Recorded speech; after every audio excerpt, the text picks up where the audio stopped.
자, 여러분, 로마서와 고린도전후서를 보면 사도 바울이 유대의 가난한 교회들을 위해서 아가야와 마게도냐의 헬라 지역의 교회들로부터 모금을 준비했던 것을 우리가 알 수 있습니다.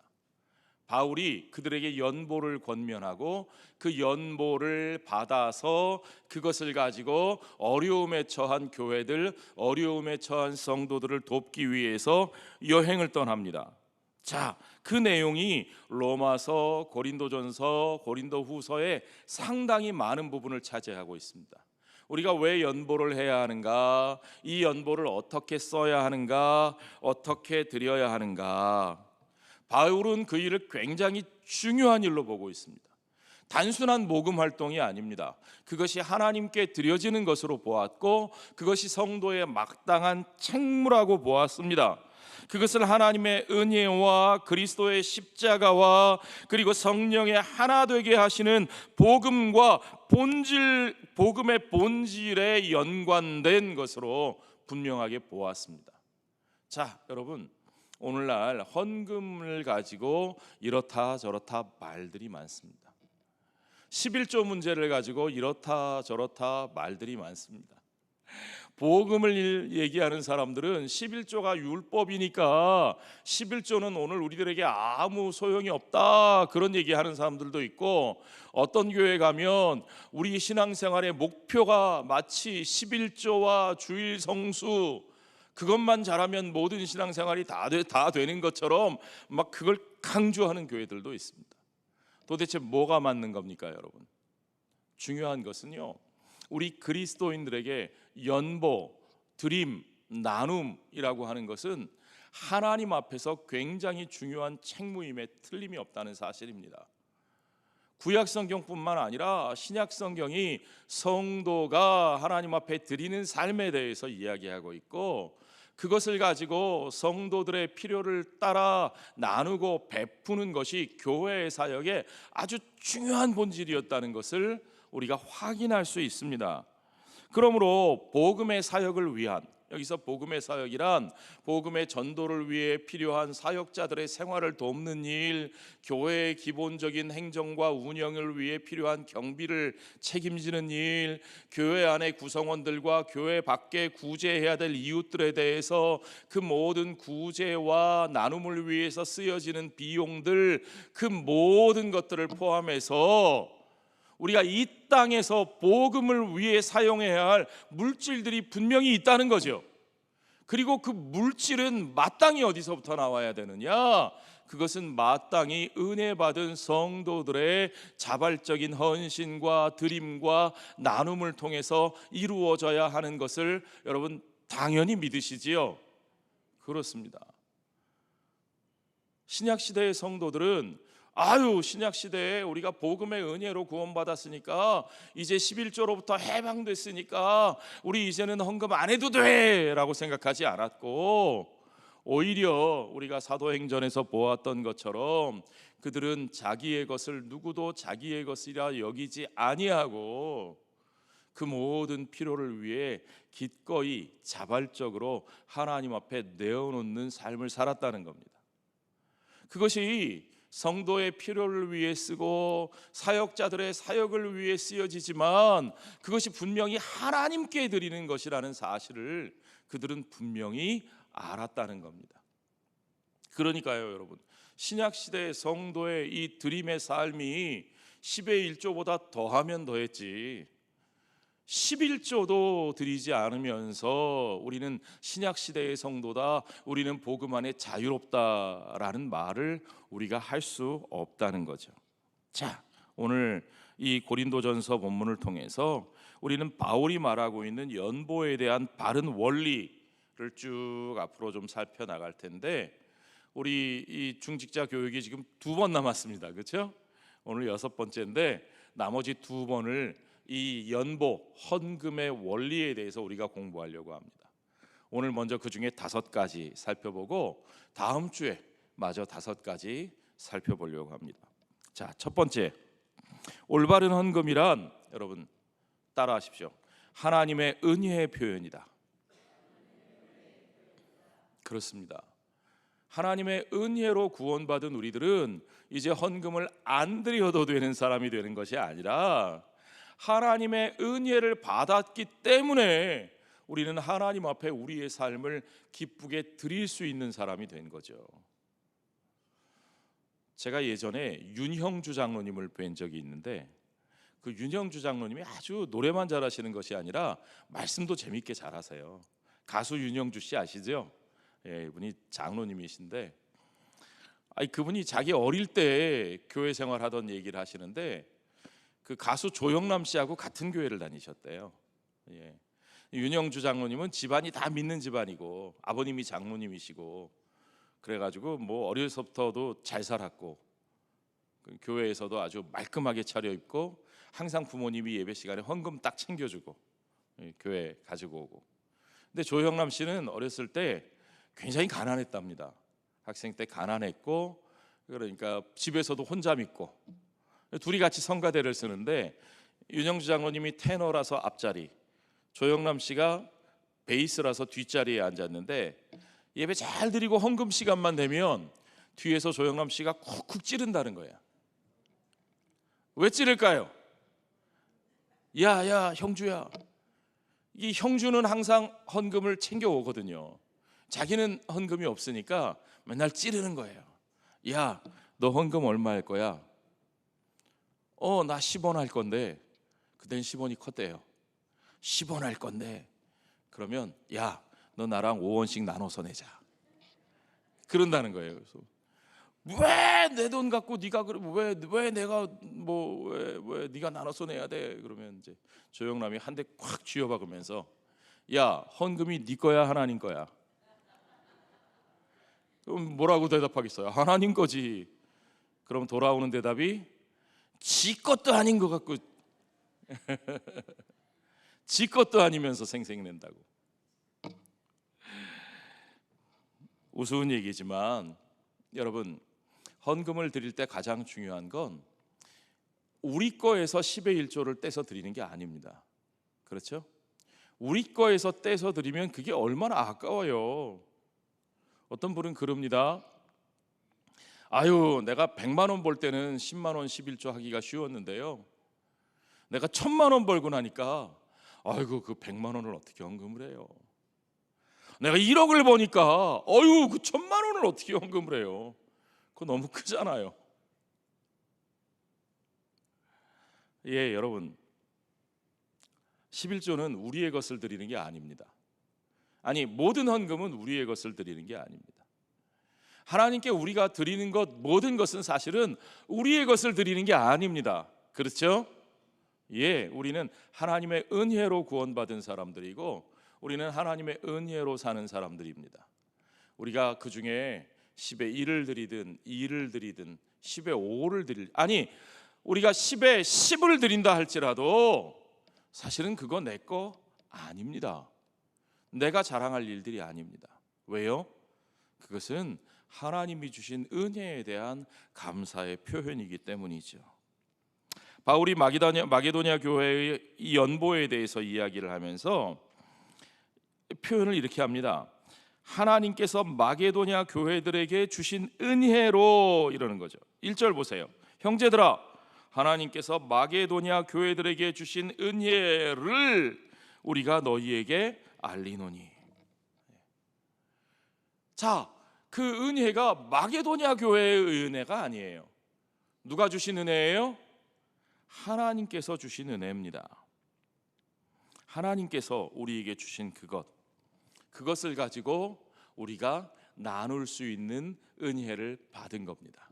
아멘. 그렇습니다. 2절에 보니까 환난의 많은 시련 가운데서 그들의 넘치는 기쁨과 극심한 가난이 그들의 풍성한 연보를 넘치도록 하게 하였느니라. 그러니까 그 많은 시련 가운데서도 그들에게 하나님께서 넘치는 기쁨을 주시고, 오히려 그들의 그 가난이 풍성한 연보를 넘치게 할 수 있는 믿음이 되었다는 거죠. 여러분, 돈 있는 사람이 헌금하는 것 같죠? 절대 그렇지 않습니다. 오히려 예수님이 가난한 과부의 2 렙돈 말씀하신 것처럼 가난한 사람들이 정말 기쁨 가운데 하나님 앞에 자신을 드리는 거죠. 그 드림들이 흘러들어서 하나님의 은혜의 강물로 흘러 넘치게 하시는 겁니다. 그렇게 마게도냐인들, 가난한 사람들입니다. 여유 있는 사람들 아니었어요. 그러나 그 가난한 사람들이 힘에 벅차도록 연보를 했고 그 일을 하는 특권을 그들이 사모했어요. 그 은혜를 간절히 사모했어요. 먼저 자신을 하나님 앞에 드렸고 그 다음으로 이제 자신들의 삶이 하나님의 은혜인 것을 알았기 때문에 바울이 권면하는 대로 형제들을 위해서, 교회를 위해서 자신들의 그 가난한 삶 가운데서도 일부를 기꺼이 떼어서 그 선한 일에 내어놓았다는 겁니다. 자, 보십시오. 5절에 보니까 우리가 바라던 것뿐 아니라 그들이 먼저 자신을 주께 드리고, 자신을 주님께 드리는 일이 먼저예요. 자신을 주님께 드리지 않은 사람이 10의 1조를 드리든 10의 9조를 드리든 그거 아무 소용없는 거예요. 자신을 드리지 않는 사람이 드리면요, 그거 자체가 자신의 공로가 돼요. 자신의 자랑거리가 되고요. 왜요? 자기 걸 드렸으니까요. 자기 걸 드렸으니까 보상을 바라죠. 자기 걸 드렸으니까 알아주길 바라죠. 거기에 대한 대가를 원하게 되죠. 그러나 성도들은 먼저 자신을 주께 드리고 또 하나님의 뜻에 따라 우리에게 주었도다. 그들이 어려운 성도들을 돕는 일에 나아갈 수 있도록 그들에게 자신들이 가진 것을 내어 주었다는 거죠. 바울은 디도를 권면해서 고린도에서 이미 시작한 그 일, 그러니까 마게도냐인들이 했던 이런 방식으로 연보를 하라고 지금 디도에게 권면하고 있는 거예요. 여러분, 이게 중요합니다. 자, 두 번째 우리가 알아야 할 건요, 따라해 보십시오. 올바른 헌금은 성령의 은사다. 자, 여러분 7절 보십시오. 성령의 은사가 여러 가지가 있죠. 오직 너희는 믿음과 말과 지식과 모든 간절함과 우리를 사랑하는 이 모든 일에 풍성한 것 같이. 자, 이런 일들이 성령께서 성도들에게 주시는 은사고 열매예요. 믿음의 열매를 주시고 말의 은사를 주시고 지식의 은사도 주시고 모든 간절한 열정도 허락하시고 이렇게 사역자들을 사랑하는 풍성한 마음도 주시고, 그 일의 풍성함 같이 이 은혜에도, 이 은혜는 뭐예요? 성도들을 돕기 위하여 연보하는 이 은혜에도 너희가 풍성하게 할지니라, 그겁니다. 하나님의 백성들, 성령 받은 성도들이 하나님의 백성들을 위해서, 이웃들을 위해서 돕고 나누고 베푸는 일에도 풍성할 수 있어야 된다. 그것이 성령 받은 사람들의 은사라고 바울은 말하고 있는 겁니다. 하나님의 은사가 사람마다 다 다릅니다. 그런데 어떤 사람들에게는 특별히 어떤 부분이 더 많이 주어지기도 합니다. 드리는 은사도 마찬가지예요. 어떤 사람은 정말 보면 별로 가진 게 많은 것 같지도 않은데 기쁨으로 늘 드려요. 늘 드리는 일을 기뻐합니다. 그거 은사라니까요, 여러분. 그 성령이 하게 하시는 일이에요. 내가 가진 것을 통해서 다른 사람들을 돕는 일, 인색하지 않은 사람. 어떤 사람들은 정말 가진 게 넉넉한데도, 할만한데도 매사에 인색한 사람들이 있어요. 그런데 여러분, 어떤 사람들은 정말 보면 저 사람이 저래도 될까 싶은데도 늘 나누고 베풀고 앞장서서 먼저 드리는 일에 늘 풍성한 사람들이 있습니다. 그것이 하나님의 교회의 선한 청지기들이 가져야 할 은사인 것을 여러분 믿으시기 바랍니다. 세 번째, 올바른 헌금은요, 그리스도의 십자가로 말미암는 겁니다. 이게 중요합니다. 8절에 보세요.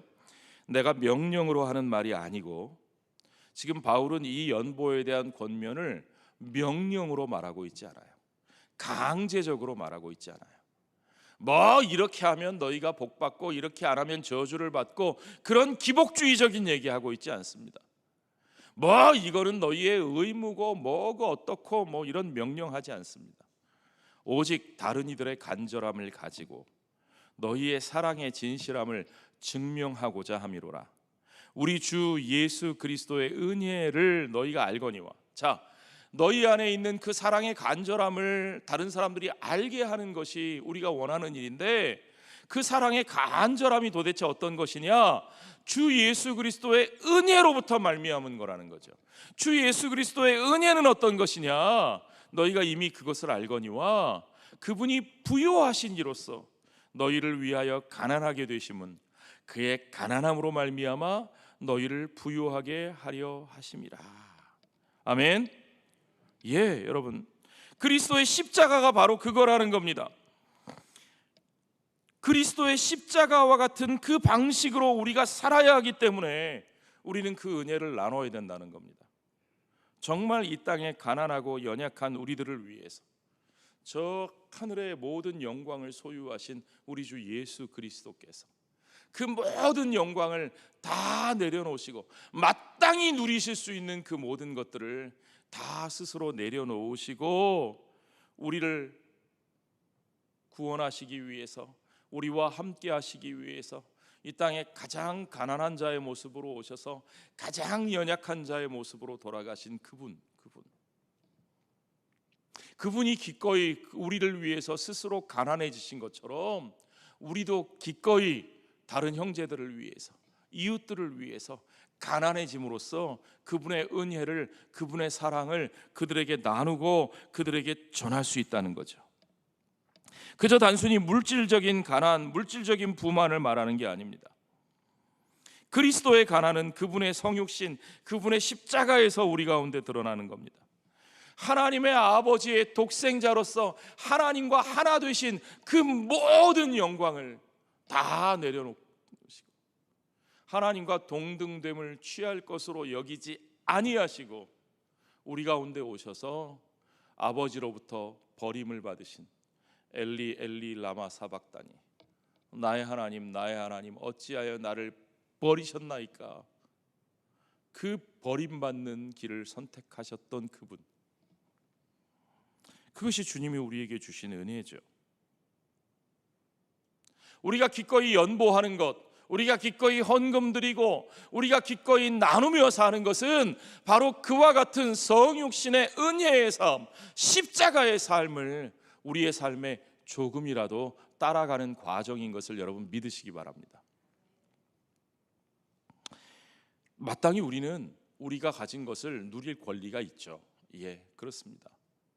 하나님이 우리에게 허락하셨고 우리가 땀 흘려 일한 것의 대가로 번 돈이고 그것을 가지고 우리가 먹고 살고 누리고 그럴 수 있죠. 우리에게는 그런 권리가 있습니다. 그러나 예수님이 마땅히 자신에게 있으신 그 권리를 내려놓고 우리 가운데 오셨던 것처럼 우리도 기꺼이 그 은혜 안에서 마땅히 우리가 누릴 수 있는 그 권리를 내려놓을 수 있는 권리 포기의 그 모습이, 그 실천이 바로 우리의 연보를 통해서 나타난다는 거죠. 그러므로 여러분, 연보는 우리가 말로만이 아니라 실제로 사랑하는, 실제로 십자가 지는 실제로 믿음의 실천이고 훈련인 것을 여러분 믿으시기 바랍니다. 네 번째로 올바른 헌금은요, 있는 대로 하는 겁니다. 이게 굉장히 중요합니다. 있는 대로 하는 게 중요해요. 오늘 10절부터 보십시오. 이 일에 관하여 나의 뜻을 알리노니 이 일은 너희에게 유익함이라. 너희가 1년 전에 행하기를 먼저 시작할 뿐 아니라 원하기도 하였은즉 이제는 하던 일을 성취할지니 마음에 원하던 것과 같이 완성하되 어떻게 하라고요? 있는 대로 하라. 할 마음만 있으면 있는 대로 받으실 터이요 없는 것은 억지로 받으신다고요? 안 받으신다고요? 안 받으신다고요. 자, 여러분, 이게 중요합니다. 사도행전에서도 보면 안디옥 교회 교인들이 기근이 닥친 예루살렘 성도들을 향해서 각 사람이 그의 능력에 따라 헌금했다고 되어 있습니다. 각 사람이 자기 능력에 따라 헌금했다고 되어 있습니다. 사도행전 2장 4장에서 보면 예루살렘 교회의 교인들이 각 사람에게 그의 필요를 따라 나눠주었다 이렇게 되어 있습니다. 능력에 따라 드리고 필요에 따라 나눠주는 원리, 이게 초대교회의 원리입니다. 그러니까 능력이 있는 자는 그 능력에 따라 드릴 책임이 우리에게 있는 것을 기억해야 되고, 내게 필요한 것이 있는 이들은 교회를 통해서, 성도들을 통해서 내가 사랑받고 도움받는 것을 부끄럽게 여기지 않아야 합니다. 이게 중요합니다, 여러분. 그것이 교회의 모습입니다. 오늘날 헌금에 대해서 지나치게 부담과 강요를 하는 그런 교회들이 있습니다. 그러나 하나님은 그런 거 기뻐하지 않으십니다. 헌금 때문에 가정이 무너지고, 헌금 때문에 빚을 지고, 헌금 때문에 자신들의 삶이 망가지는 것을 하나님이 기뻐하실까요? 하나님 기뻐하지 않으십니다. 하나님은 있는 대로 하게 하시고, 할 수 있는 힘을 구하는 자에게 그 할 수 있는 힘을 허락하시는 하나님이신 것을 여러분 믿으시기 바랍니다. 예, 그렇습니다. 우리의 삶을 그렇게 건강하게 바라봐야 합니다. 내가 하면 하나님이 기뻐하고, 내가 못하면 하나님이 나를 부끄러워하실까요? 그렇지 않습니다. 우리 하나님 돈이 필요해서, 돈이 없으셔서 여러분에게 내라 그러시는 분이 아니에요. 우리 하나님이 여러분의 주머니를 삥 뜯는 동네 깡패형처럼 여기시면 안 됩니다. 우리 하나님은 우리의 주머니가 없어도 천지와 만물을 가지고 계신 분이고, 모든 걸 다 하실 수 있는 분입니다. 아멘. 그러나 왜 우리가 드려야 합니까? 우리가 그 하나님의 역사에 참여하는 것 자체가 축복이고 은혜고 하나님께서 우리에게 주신 특권이기 때문입니다. 그러므로 우리는 우리에게 있는 대로 기쁨으로 하는 게 중요해요. 어떤 분이 그런 질문을 잘합니다. 목사님, 11조를 할 때 새 전으로 해야 됩니까? 새 후로 해야 됩니까? 아이고, 웃지 마세요. 세금 많이 내는 사람한테는 되게 중요해요. 예. 얼마나 많이 내는데요, 세금. 예. 세전 세후가 금액이 막 그 짜리 하나가 달라져요, 막. 그럼 제가 뭐라고 대답할까요? 당신의 믿음에 기쁘신 대로 하십시오. 당신의 믿음에 기쁘신 대로 하십시오. 당신이 새 전 소득으로 했을 때 마음이 불편하고 벌벌벌 떨리고 마음에 기쁨이 없어지면 그거 하지 마십시오. 새 후로 하십시오. 그러나 당신이 새 전으로 하나님께 드리는 것이 기쁘고, 정말 내가 한 푼이라도 더 드릴 수 있어서 감사하면 새 전 아니라 당신의 모든 소득의 온전한 11조, 아니 10의 2조라도 하나님께 드릴 수 있을 겁니다. 아멘. 그렇죠. 예. 헌금은 절대 강요하는 게 아닙니다. 헌금은 절대 분배하는 것도 아닙니다. 여러분 분명히 기억하십시오. 앞으로 우리 교회는요, 모든 헌금은 자발적으로 하는 거지, 무슨 할당, 무슨 요새는 n분의 1이 유행이죠. n분의 1. 자, 여러분, 세상에서는 그게 공정할지 몰라도 교회는 그렇게 일하는 곳이 아닙니다. 교회는 여러분들의 자발적인 헌신과 드림으로 하나님의 일에 동참하는 특권을 누리는 곳인 것을 믿으시기 바랍니다. 마지막으로, 오늘 마지막 5번째, 올바른 헌금은 균등하게 하는 것이라 그랬습니다. 13절에 보니까 이는 다른 사람들은 평안하게 하고 너희는 곤고하게 하려는 것이 아니요 균등하게 하려 함이니 이제 너희의 넉넉한 것으로 그들의 부족한 것을 보충함은 후에 그들의 넉넉한 것으로 너희의 부족한 것을 보충하여 균등하게 하려 함이라. 이 균등하게 하려 함이라는 말을 여러분 잘 생각하셔야 돼요. 기록된 것 같이 많이 거둔 자도 남지 아니하였고 적게 거둔 자도 모자라지 아니하였느니라. 바울이 말하는 내용이 뭡니까? 어떤 사람들에게는 헌금을 하라 그러고, 어떤 사람에게는 자꾸만 보태주려고 하고, 그래서 누구는 위하고 누구는 힘들게 하려는 게 바울의 의도가 아니죠. 그게 아닙니다. 자, 바울이 말하는 균등하게 한다는 말이 뭘까요? 자, 이제 고린도인들의 넉넉함으로 다른 사람들의 부족함을 보충합니다. 지금은 그렇죠. 지금은 그렇습니다. 그러나 세상은 어떻게 될지 몰라요. 사람의 인생은 어떻게 될지 몰라요. 그래서 언젠가는 또 그 예루살렘 성도들의 넉넉함으로 고린도 성도들의 부족함을 균등하게 할 수도 있습니다. 그렇죠? 사람 일 몰라요. 예.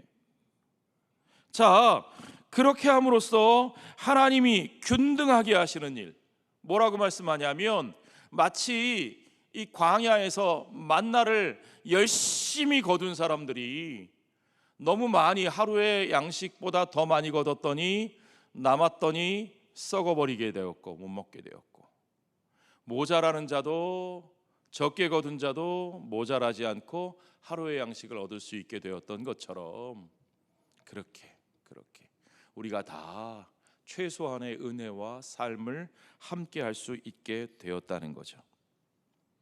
하나님은 모든 사람들에게 충분한 양식을 제공하기를 원하시는 분이신 것을 믿으시기 바랍니다.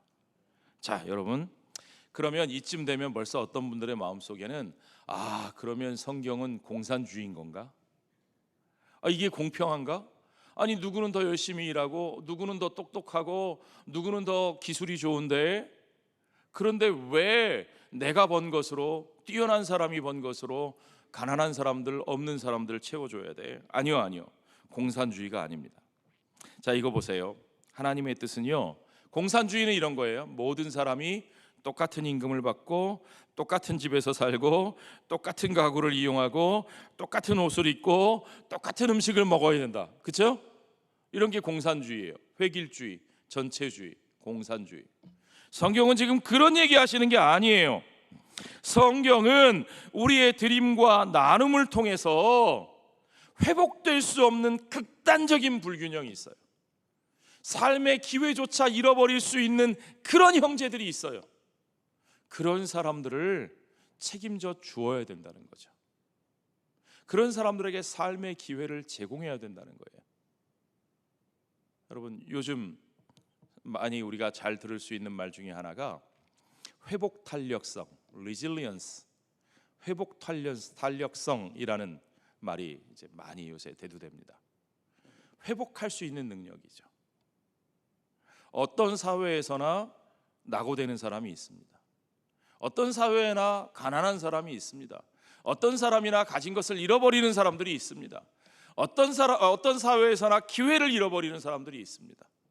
그런 사람들이 최소한의 삶을 유지하면서 그 사람들도, 그 사람들의 자녀들도 다시 한번 삶의 기회를, 최소한의 다시 시작할 수 있는 기회를 얻을 수 있게 해주는 거, 그게 뭐냐?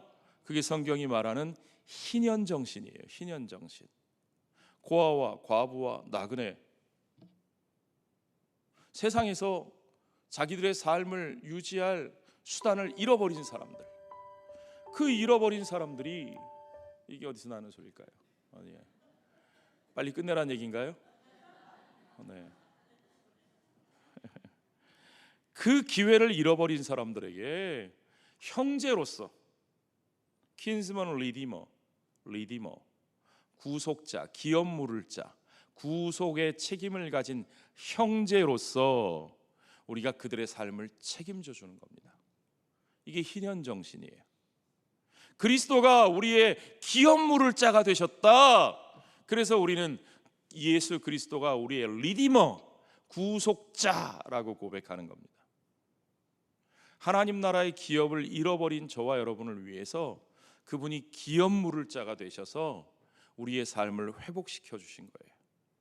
그 은혜를 받은 저와 여러분이기 때문에 마찬가지로 우리의 형제들, 우리의 이웃들이 최소한의 삶의 기회를 잃어버렸을 때 그들이 다시 그 삶을 향해서 일어설 수 있도록 최소한의 도움을 주고 함께하는 것이 우리의 책임이라는 거죠.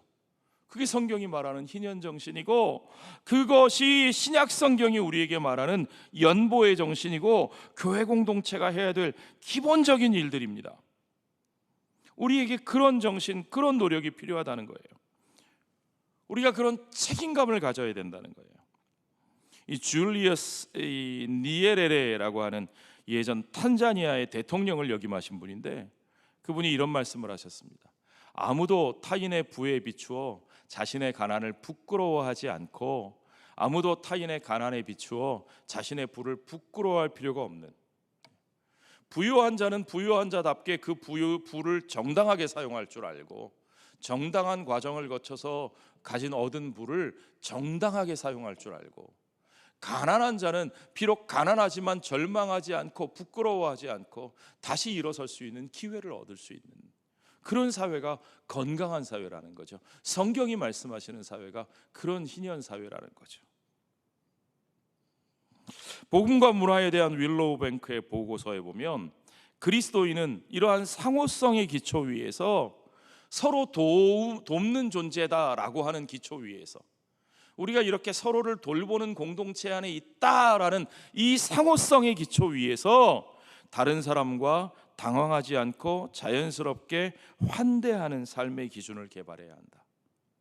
환대해 주는 것, 남의 형편을 살피고 돌보고 어려움 당한 사람을 맞아주고, 그렇죠? 돌봄. 그래서 교회가 해야 될, 성도가 해야 될 가장 중요한 본질이 뭐냐? 첫째는 돌봄이고 둘째는 환대입니다. 환대하고 돌보는, 이게 복음의 정신이고 선교의 가장 기본적인 원리죠. 최소한의 삶을 보장받지 못하는 이웃들에 대한 우리의 책임을 여러분 다시 기억해야 됩니다. 교회 안에서도 마찬가지고 교회 바깥에 있는 이웃들에 대해서도 마찬가지입니다. 자, 그런 일을 하기 위해서는 교회가 어떤 것에 투자해야 될지 여러분 생각해 보십시오. 자, 오늘날의 사회가 많은 일들을 합니다. 다행스럽게도 우리는 그래도 예전보다는 복지 사회에 살고 있어요. 사회가, 국가가 많은 것을 제공해 줍니다. 그러나 여전히 그 국가나 사회가 책임지는 복지의 영역이 미치지 못하는 부분들이 있어요. 돌봄의 영역들이 있습니다. 그것들이 교회를 통해서 채워져야 돼요. 특별히 우리 아이들을 키우는 부분에 있어서 더 그렇습니다. 아이들을 양육하는 일, 아이들을 신앙으로 성장시키는 일, 사회가 해줄 수 있습니까? 그럴 수 없습니다. 그런데 가정들마다 형편이 다 다릅니다.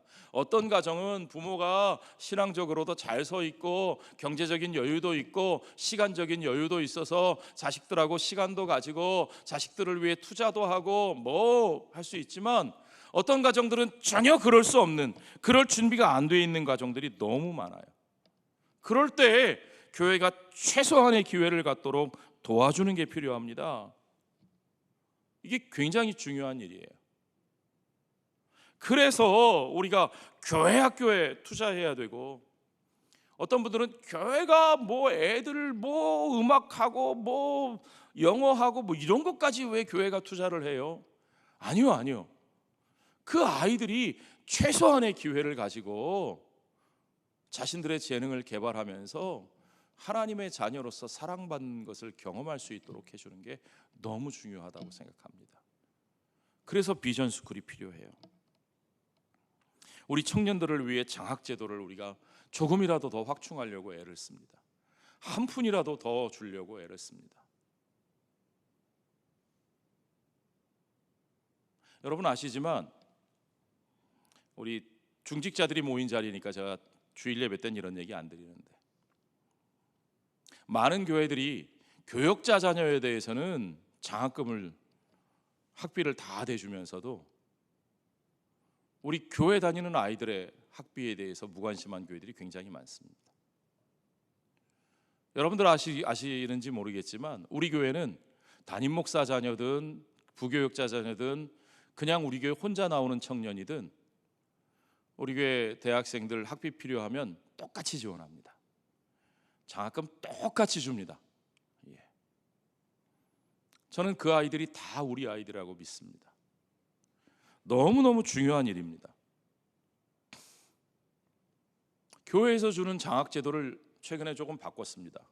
예전에 아이들이 교회에 장학금을 신청하려면 성적 증명서 내야 했습니다. 집에 의료보험료 얼마 내는지 그거 내게 했습니다. 그러니까 애들이 장학금 신청 자체를 안 해요. 교회 장학 제도가 있는데도. 자기 성적표 내는 것도 부끄럽고 여러 가지 부담스러우니까 안 해요. 제가 우리 장로님들께 말씀드렸습니다. 우리가 아이들에게 장학금을 주는 이유는 공부 잘하는 애들에게 주는 상금이 아닙니다. 오히려 공부 잘하는 애들, 학점 좋은 아이들은 집에서 공부만 할 수 있도록 도와주고 밀어주는 가정의 아이들이 학점이 좋습니다. 그러나 정말 공부할 시간이 없어서 알바 2개, 3개 뛰느냐고 학점 겨우 빵꾸 날까 말까 하는 애들, 그런 애들 우리가 오히려 장학금을 대주고 알바 하나라도 덜 하고 공부할 수 있게 만들어줘야 그게 맞는 겁니다. 자, 여러분, 교회가 해야 될 일들이 굉장히 많습니다. 어르신들이 점점 늘어나고 있습니다. 부산은 전국에서 독거노인 비율이 제일 높은 도시입니다. 앞으로 더 늘어날 겁니다. 전혀 평일 사람을 만나지 못하고 돌봄의 손길을 받지 못하는 그런 어르신들이 얼마나 많은지 모릅니다. 얼마나 많은 어르신들이 갈 데가 없으셔서 그저 갈 데만 있어도 행복해 하십니다. 어르신들이 다니는 데이케어, 노인 유치원이 성황리에 운영되고 있는데 문제는 그것도 여유가 있으신 분들 이야기입니다. 여유가 없으신 분들은 거기에 나갈 돈이 없으십니다. 우리 교회가 앞으로 해야 될 일들이 얼마나 많은지 모릅니다. 그런데 문제는요, 여러분 아시죠? 우리 이번에 청년부 수련회 하는데 강사로 오신 목사님이 그렇게 청년들한테 가르치셨어요. 얘들아, 사랑은 말로 하는 게 아니고, 사랑은 마음으로 하는 것도 아니고, 사랑은 돈으로 하는 거야. 너희가 정말 사랑하면 너희들의 돈을, 너희들의 시간을, 너희들의 소중한 것을 거기에 써야 돼. 믿으시면 아멘 하시기 바랍니다. 그렇습니다, 여러분. 그 모든 일들을 우리가 해야 하는 걸 알지만 그 모든 것들을 해야 할 때 돈이 필요합니다. 그 돈이 어디서 나올까요? 교회는 뭘 가지고 일을 할까요? 당연히 여러분의 헌금이죠. 여러분이 드리는 연보입니다. 여러분의 11조입니다. 여러분의 감사합니다.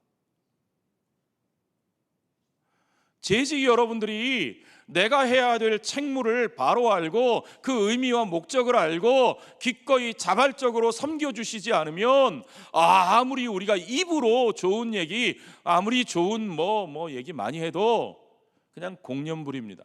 못합니다. 오늘 조금 시간이 지났는데 그래도 오늘은 할 얘기는 해야 되겠습니다.